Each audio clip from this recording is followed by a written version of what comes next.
amezi abaye menshi mabukwe mukatira gusa ntashira iteka hora ngigira inshuro nyinshi nsaba yuko namurambika approach nyinshi nsaba ko buri joro namusingiza mana nyiri vambi iki gikombe kindenze ibaze kwa bashaka ko mucemba nasenze arimo neza afise big booty nta nenge atsapa mini jipe ntumubwira iby'ibitenge kwa mbere nafunze inzu muheza hanze kwa kabira ntumiriza gakomande kwa gatatu yokeshene n'isake yanzanira agateka we navyeri ku ruhande keya zamukecuru zirenda kunsaza indoro n'ikimero cye birenda kundwaza wagira ngo nagakumi kejo bundi ibaze ko njya gusaba yamfungishije inguni madamu namenya ko muci nyuma na nyina bro mfite ubwoba kwazimanika mabuka kimfata akora branta kambaya half time show tuba turi kugurukana arara mpamagara umwana we yarumiwe madama bagisohoka nkabona arinjiye uyu mukecuru ni gati kibavandi she push me on the bed ubwo nkashiduka nyuriye fasha genda mabukwe nabona agahenge wenda mabukwe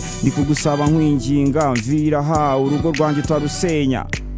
mukecuru fasha genda mabukwe nabona agahenge wenda mabukwe ndikugusaba nkwinginga mvira ha urugo rwanjye tarusenya ya ndi gucemba umwana na nyina madama sohoka mu rugo nyina yinjira gukora nk'imashini maze kubirambirwa gusa nyina mpibiceri nabwo sinamukatira OMG madama siga yadukeka nyina nta kiva mu rugo aranateka mana ngoboka unyambutse inyanja aho bukera mabukwe urugara rusenya induru ku gasozi biri kumenyekana ko nge na mabukwe dusigaye ducembana saba imana nyiri juru ngo bana ntibazumve ko naryaga nyirakuru madamu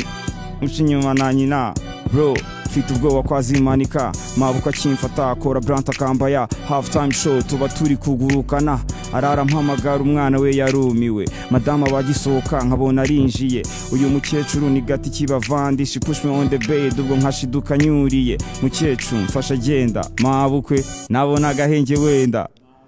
nikugusaba nkwinginga mvira ha urugo rwanjye tarusenya mabukwe mukecuru mfasha genda